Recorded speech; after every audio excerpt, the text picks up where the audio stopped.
Bismillahirrahmanirrahim. Assalamualaikum warahmatullahi wabarakatuh. Alhamdulillah. Wassalatu wassalamu ala rasulillah.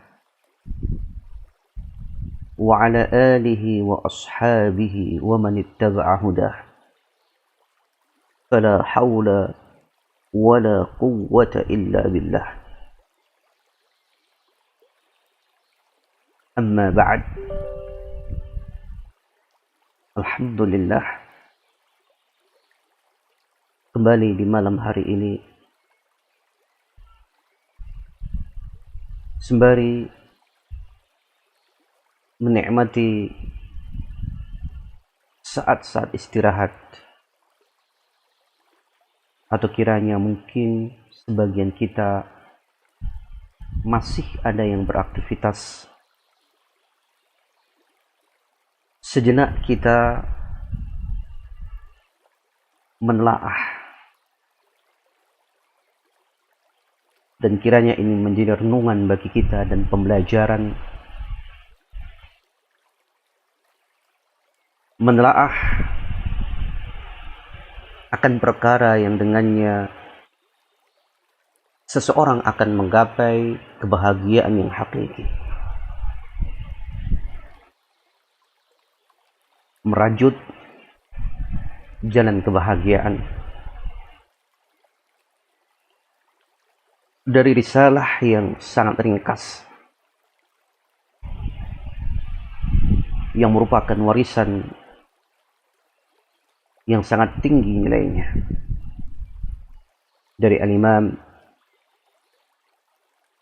Abdurrahman bin Nasir As-Sa'di rahimahullah ta'ala. Di pertemuan sebelum ini telah kita baca bersama bagaimana perjalanan dua golongan yang memang subhanallah, siapapun kita, dimanapun kita berpijak, selama kehidupan ini adalah kehidupan dunia, bumi tempat tinggal kita, maka kehidupan sehari-hari akan ada dan selalu ada ragam ujian dan cobaan. Kadang dengannya kita merasakan kesedihan, kadangkala terbersit sesuatu yang seakan-akan hal ini sangat berat, seakan-akan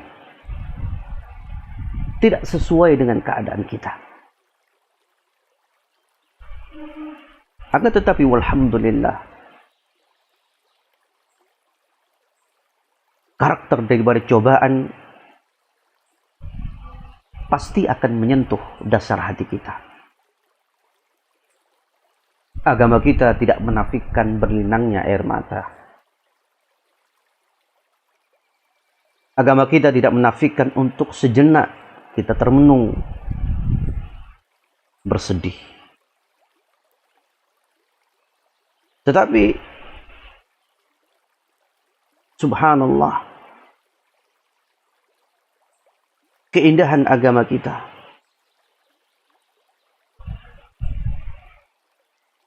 akan menciptakan suasana hati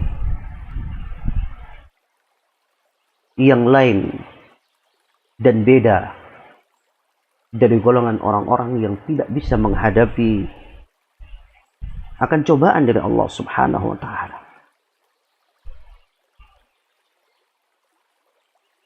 Secara pasti telah Allah ingatkan, wa nabluukum bisyarri wal khairi fitnah. Kami akan coba kalian dengan kejelekan, dengan kebaikan sebagai fitnah, sebagai ujian.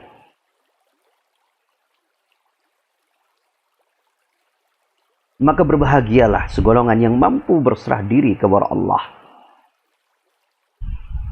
selalu berupaya mendekat kepadanya, bahkan membawanya untuk semakin memperbanyak istighfar, mengiba kepada Allah, memohon ampunannya.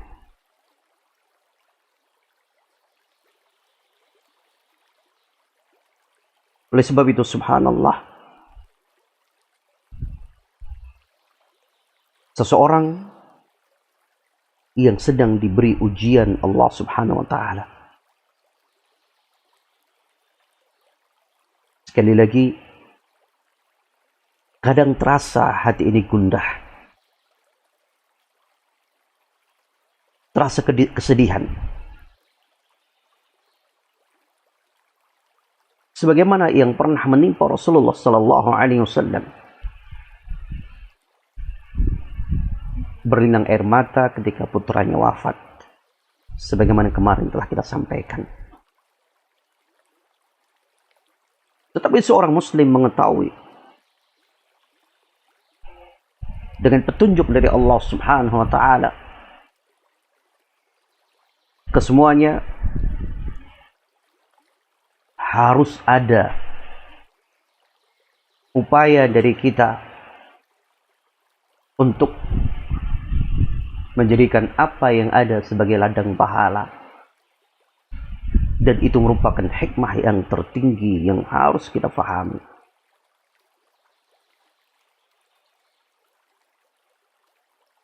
Oleh sebab itu Allah subhanahu wa ta'ala menyuruh orang-orang yang beriman untuk mereka meminta pertolongan kepada Allah dalam semua keadaan. Dalam surat Al-Baqarah ayat 153 Allah mengingatkan, ya ayyuhalladzina amanu ista'inu bis-sabri was-salah innallaha ma'as sabirin. Wahai orang-orang yang beriman, mohonlah pertolongan kepada Allah dengan penuh kesabaran, dengan salat. Sungguh Allah berserta dengan orang-orang yang sabar. Inilah memang yang harus kita lakukan.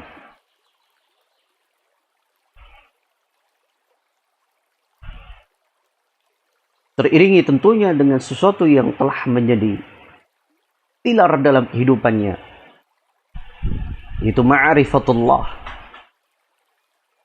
tauhid yang benar, dan kesiapan untuk selalu istiqamah. Hal ini akan membawa kepada keadaan yang demikian mulia, karena Allah subhanahu wa ta'ala akan menggantikan rasa ketakutannya dengan keamanan, kedamaian. Bagaimana firman Allah subhanahu wa ta'ala dalam surat Nur ayat 55, wa'adallahu alladhina amanu minkum wa amilus salihat la yastakhlifannahum fil ard. Allah menjanjikan kepada orang-orang yang beriman di antara kalian dan mereka yang berbuat amal yang saleh, niscaya benar-benar Allah subhanahu wa ta'ala akan menjadikan mereka sebagai orang-orang yang berkuasa fil ardi, di atas muka bumi. Kama istakhlafal ladzina min qablihim, sebagaimana telah berkuasanya orang-orang yang sebelum mereka. Subhanallah. Ini janji Allah subhanahu wa ta'ala. Dan bahkan wala yumakkinanna lahum, niscaya Allah akan tegakkan bagi mereka agamanya, alladzi irtadha lahum, yang dengannya Allah ridha untuk mereka. Wala yubaddilannahum min ba'di khawfihim amna, Dan benar-benar Allah akan menggantikan setelah rasa takut mereka dengan keamanan. Ya'budunani la yusyrikuna bi syai'a. Umat yang senantiasa beribadah hanya kepadaku dan tidak mempersekutukan aku dengan sesuatu apapun. Subhanallah. Inilah janji Allah Subhanahu wa taala. Kalau solusi kehidupan ditawarkan kepada makhluk yang lemah ini, sebenarnya sadar atau tidak sadar, yang akan mereka dapatkan sebenarnya adalah kondisi yang akan semakin memberatkan mereka. Kalau dikembalikan solusi itu hanya kepada akal manusia. Kita semuanya mengingat firman Allah dalam surat Al-Hujurat ayat 7. Wa'lamu anna fiikum Rasulullah law yuti'ukum fi katsirin minal amri la'anittum, kata Allah. Ketahuilah bahwa di tengah-tengah kalian ada utusan Allah. Lau yuti'ukum, sekiranya dia yaitu Rasulullah senantiasa mengikuti kalian fi katsirin minal amri, di kebanyakan urusan yang ada, la'anittum, sungguh kalian benar-benar akan terjebak dalam perkara yang memberatkan kalian. Subhanallah. Kalau demikian, siapa yang lebih menyayangi? Siapa yang lebih luas akan rahmatnya? Siapa yang lebih mengetahui tentang kondisi daripada makhluk ini? Selain Allah. Karena Allah lah yang benar-benar telah menciptakan dan berkuasa dan mengetahui apa jalan yang terbaik bagi mereka. Wajar apabila Al-Imam Ibnul Qayyim rahimahullah ta'ala sampai beliau menegaskan bahwasanya syariat ini mabnaha wa asasuha alal hikami wa masalihil ibad. Ini poin yang penting. Hendaknya kita camkan dan kita ingatkan kepada saudara-saudara kita bahwa syariat kita ini ada, berlandaskan tentunya dengan al-hikmah yang beragam, berlandaskan dan hikmah yang demikian tinggi, karena turun dari Allah yang maha al-hakim, maha bijaksana. Ini poin yang pertama. Pasti ada hikmahnya. Karena Allah yang menentukan dan Allah yang memilihkan untuk kita. Dan yang kedua, kepastian yang kedua, agama kita itu berlandaskan, berasaskan masalihil ibad. Pasti mendatangkan kemaslahatan yang nyata. Mendatangkan kemaslahatan yang nyata untuk seluruh hambanya. Ini karakter syariah kita. Penuh dengan hikmah dan penuh dengan kebaikan. Tatkala Allah menghalalkan, tatkala Allah mengharamkan, tatkala Allah memerintahkan, pandangan apapun daripada manusia yang salah tatkala berhadapan dengan ketentuan Allah ini, hakikatnya dia menantang. Siapa yang lebih mengetahui perkara yang akan mendatangkan kebaikan untuk kehidupan manusia? Ketika Allah Subhanahu wa ta'ala mengharamkan riba, manusia menantang. Bahkan mereka berinteraksi dengan riba. yang sehingga dengannya pun Allah mengumumkan peperangan. Fa'dzanu biharbim min Allah. Umumkan kepada mereka dengan peperangan. Peperangan menantang Allah. Waliyadzubillah.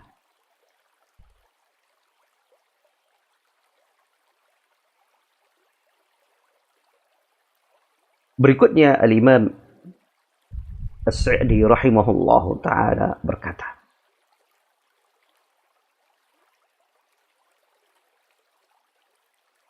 ingat,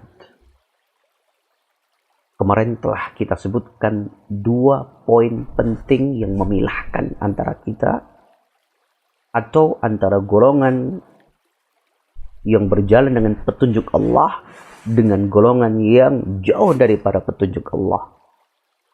Berjalan dengan petunjuk Allah, mereka menjadikan kehidupan ini sebagai momentum untuk mencari pahala. Ini yang pertama. Yang kedua, menjaga kehidupan ini dengan kesabaran. Ini yang akan menjadikan hati tenang. Kemudian beliau berkata, wa kullu hadha musyahadun bitajribah.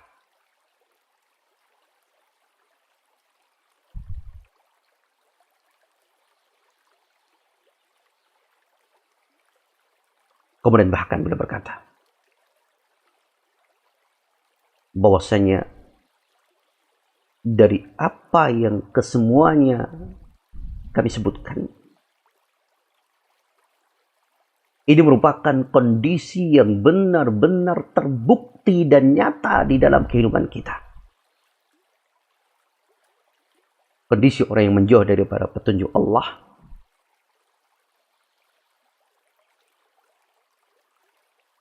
kita akan lihat kondisi mereka. Tidak akan pernah merasakan kebahagiaan yang hakiki. Dan pasti ukuran mereka adalah dunia. Karena mereka hanya mengembalikan kepada hawa nafsu.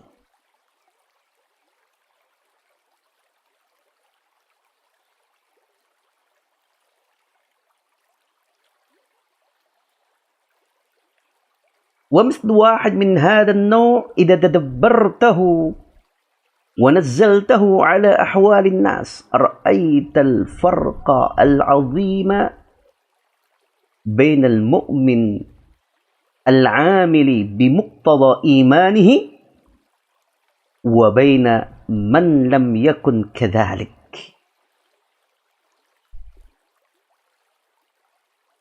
Satu poin dari yang tadi kita sebutkan dari permasalahan ini, saat benar-benar engkau cermati dan engkau terapkan dari apa yang disebutkan, kemudian kita mencermati keadaan ala ahwalin nas, daripada keadaan umat manusia, sungguh engkau akan melihat perbedaan yang sangat jauh antara sosok seorang mukmin yang berupaya merealisasikan daripada tuntutan keimanan kepada Allah SWT, berupaya merealisasikan kandungan kemuliaan dari keimanan. Wa baina man lam yakun kadzalik, jauh berbeda perbandingannya dengan orang-orang yang tidak sebagaimana orang-orang yang beriman. Orang yang beriman memiliki konsekuensi dan bahkan dia akan siap melakukannya dengan penuh perjuangan dan kecintaan, bahkan kerinduan dari sebuah kebaikan, karena mendambakan apa yang ada di sisi Allah. Lain halnya golongan yang lain. kita bongkar pikiran mereka. Atau sekiranya Allah nampakkan apa yang ada di otak mereka. Yang ada memang hanya kepentingan urusan indrawi alias duniawiyah. Hanya itu.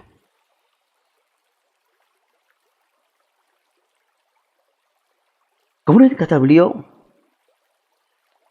wa huwa anna ad-din yahuthu ghayat al-hathi 'ala al-qana'ati bi rizqillah.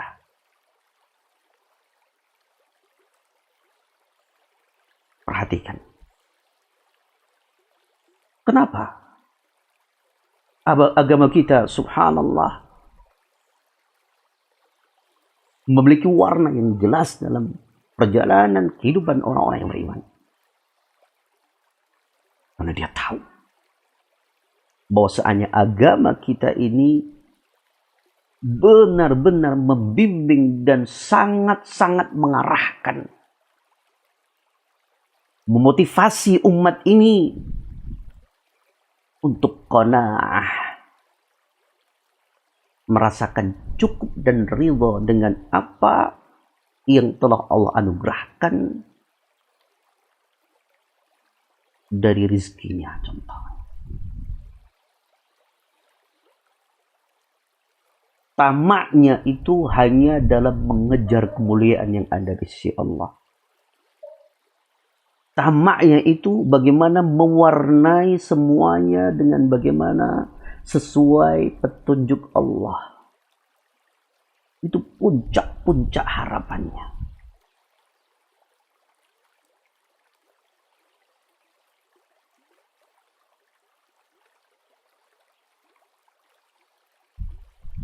وَبِمَا أَتَى الْعِبَادَ مِنْ فَضْلِهِ وَكَرَامِهِ الْمُتَنَوِّعِ. Dan harapannya adalah apa yang akan dirasakan oleh para hambanya, yang merupakan anugerah Allah yang diberikan, yang merupakan kemurahan yang Allah anugerahkan, karam al-mutanawwi'. Bahkan ketika anugerah itu datang, ketika kemurahan Allah telah Allah berikan, itu dampaknya subhanallah akan sangat nyata dan beragam. Bahasa lainnya, itulah keberkahan dalam kehidupan. Urusannya akan terarah, bahkan semua urusannya akan terarah. Dan bahkan kata beliau, fal mu'min idza btuliya bi maradin aw faqrin aw nahwihi min al aghradi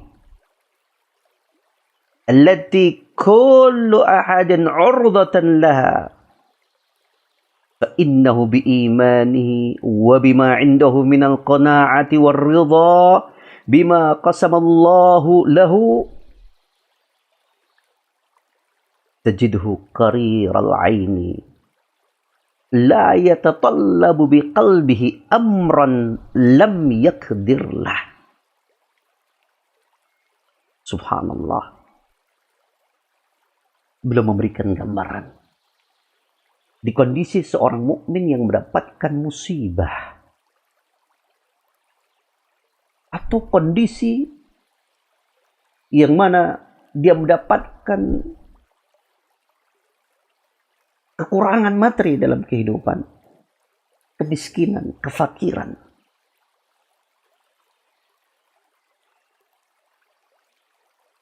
atau apapun bentuknya dari cobaan yang sifatnya duniawiyah, yang hakikatnya setiap kita itu pasti urdatan akan berhadapan dengan situasi yang seperti ini. Maksudnya, tabiat kehidupan dunia ini, atau bolehlah kita katakan karakter kehidupan dunia ini, di sana ada kesedihan, kepedihan, air mata, ada keceriaan, kesenangan, kebahagiaan. Secara umum, semua manusia akan merasakan dari apa yang kita sebutkan. Tentunya relatif. Yang sakit tidak hanya seorang mukmin yang kafir, yang menentang Allah, atau yang mulhid meyakini ketidakadaan Allah, yang mengingkari wujudullah. Kesemua juga akan merasakan sakit. Kekurangan. Semuanya yang dikatakan kekurangan itu akan menimpa semuanya. Muslim, mukmin, kafir, siapapun dia.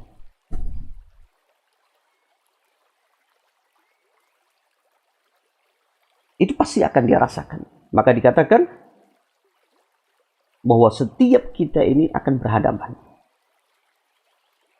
Akan tetapi yang memilahkan orang-orang yang beriman tadi, فَإِنَّهُ بِإِيمَانِهِ, dengan keimanan yang telah bersemayam dalam hatinya,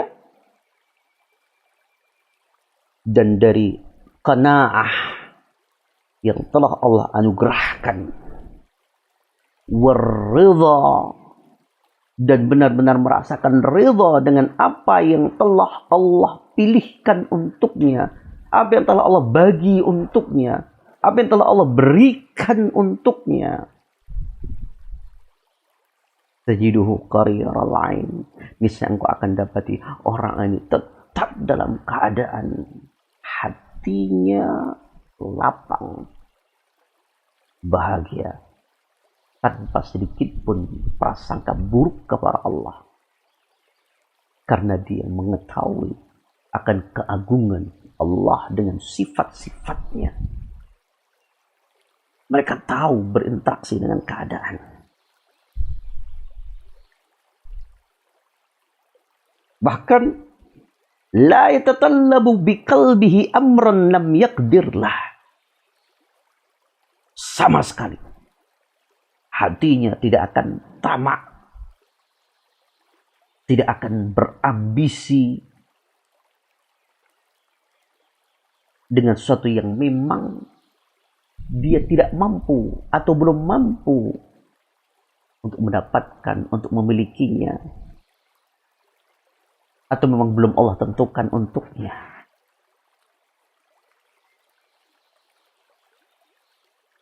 Kalau dalam bahasa kita, orang yang beriman selama musibah itu masih menimpa dunianya, mereka masih bisa tersenyum.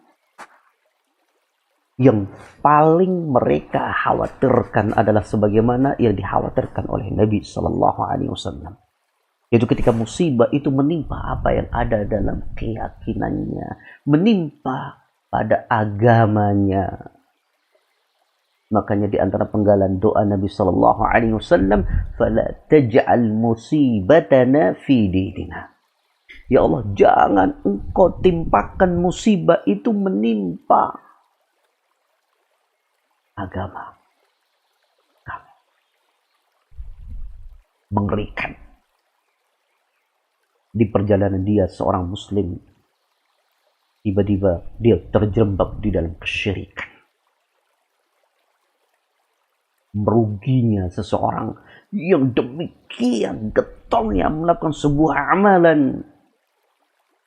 Dia infakkan hartanya, tenaganya, dan apa yang dia miliki, tapi ternyata bukan sunnah, bahkan perbuatan yang beda, perbuatan yang tidak pernah dicontohkan oleh Nabi. Ini musibah, musibah dalam agama. Semakin Allah bukakan pintu-pintu kemudahan dari kemaksiatan-kemaksiatan, ini musibah.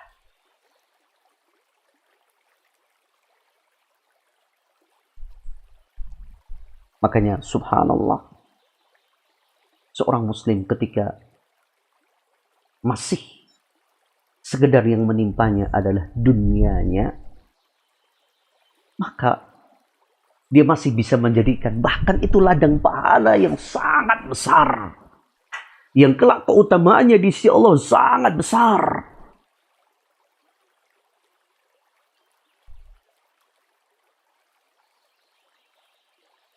Kemudian kata beliau, orang yang belum mampu untuk memiliki, tidak memilikinya, belum tiba saatnya untuk dia memilikinya, dia fakir katakan, maka cukup baginya yang zuru ila man huwa dunah. Di kehidupan ini pasti ada orang yang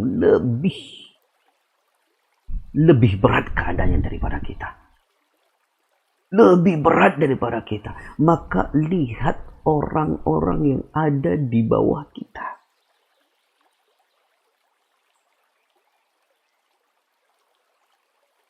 Kita miskin, di sana masih ada dan masih banyak yang lebih miskin daripada kita.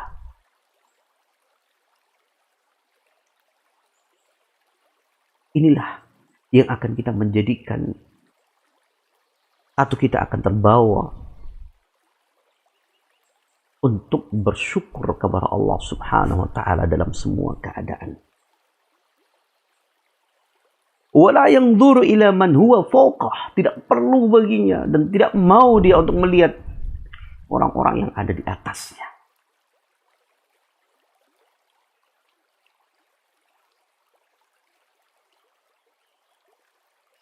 Sudah fakir, keimanannya tipis, tetapi matanya melihat kepada kemegahan dunia dan berangan-angan.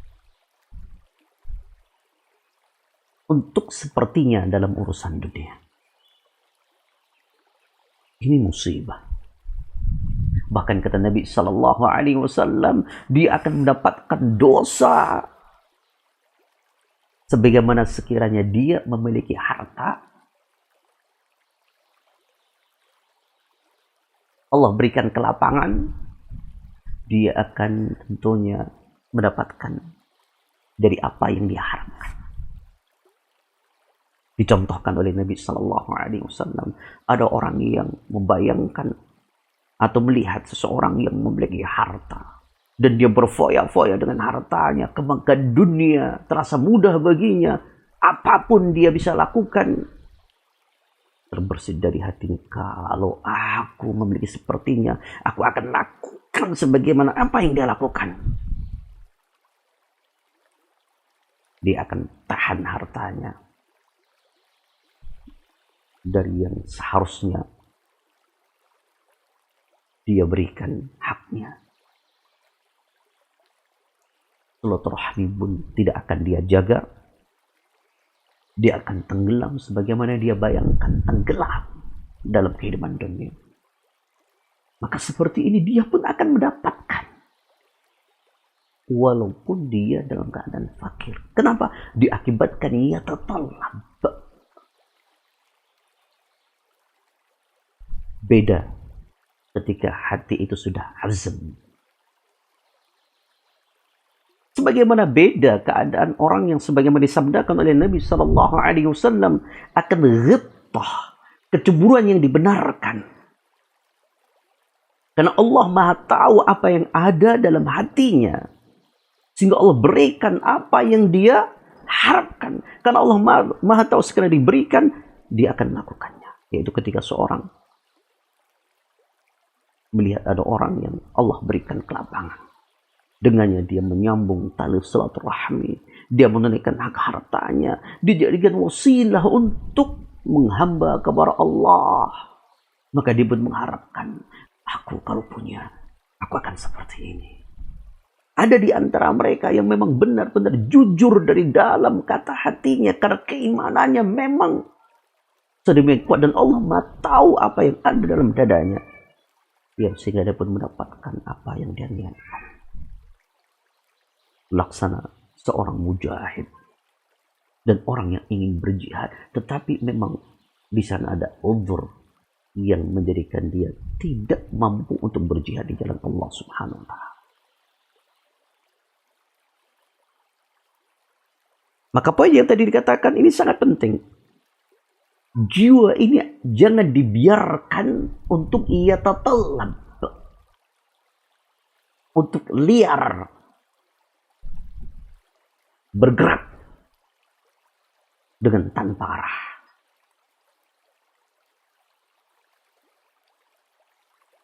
Oleh sebab itu, subhanallah, orang yang tidak terarah,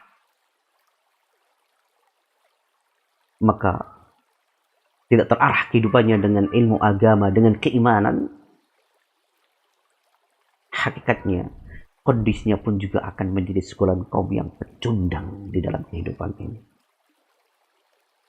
Wal'iyadzu billah.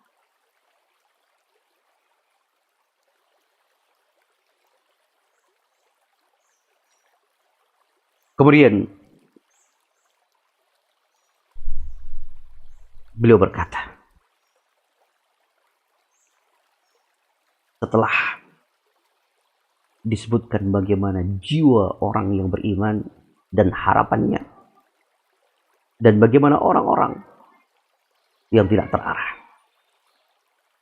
orang yang jiwanya terarahkan, ketika dia memang dalam kondisi susah, dia akan melihat orang yang lebih susah di bawahnya, tidak akan melihat yang di atasnya. Bahkan kata beliau, dari apa yang dia lakukan, wa rubbama zadat bahjatuhu wa sururuhu wa rahatuhu ala man huwa mutahassilun ala jami'il matalib ad-dunyawiyah.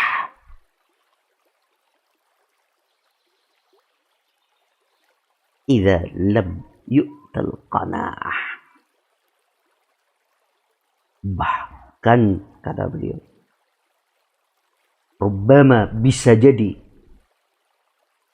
bahkan itulah keadaannya, kebahagiaannya, keceriaannya, kesenangannya, kedamaiannya, ketentramannya, itu bahkan benar-benar akan terasa nyata.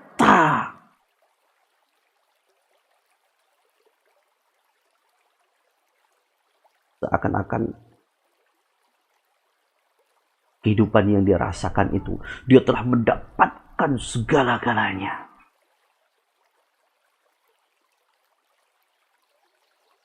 Dan akan jauh berbeda tentunya dengan orang yang memiliki segala-galanya, tetapi lam yu'tal qanaah. Allah tidak anugerahkan qanaah pada kehidupannya.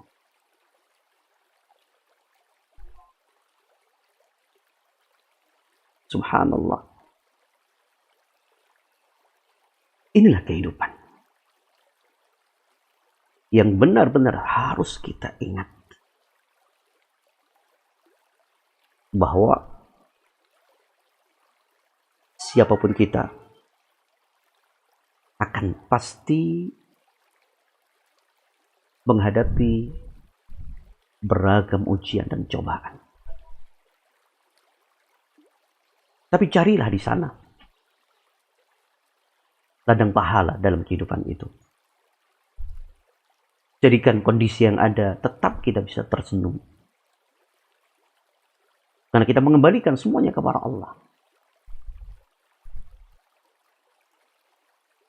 Dan bahkan dia dalam kondisi yang katakan dalam bahasa kita paling buruk, dalam arti, mohon maaf, dalam keadaan fakir, tapi saat dia mendapatkan sebagaimana apa yang dicontohkan oleh Nabi sallallahu alaihi wasallam dalam hadis yang diriwayatkan oleh Imam Bukhari, man asbaha minkum aminan fi sirbih mu'afan fi jasadih indahu qutu yaumihi fakannama hizat lahu dunya.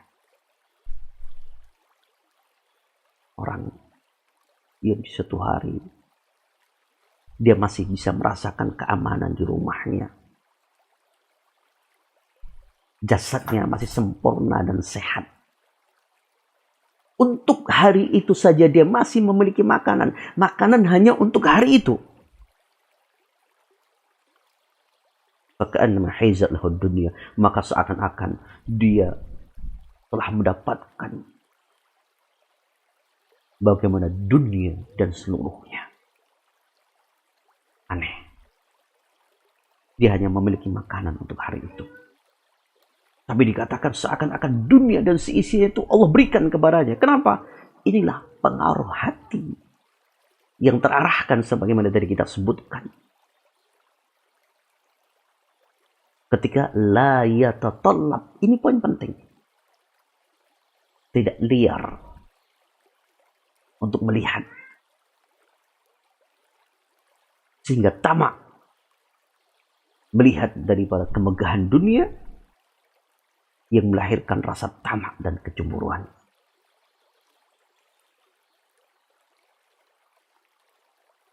Ma'asyiral ikhwan wal akhwat, kiranya hanya ini yang bisa kita sampaikan di pertemuan malam hari ini.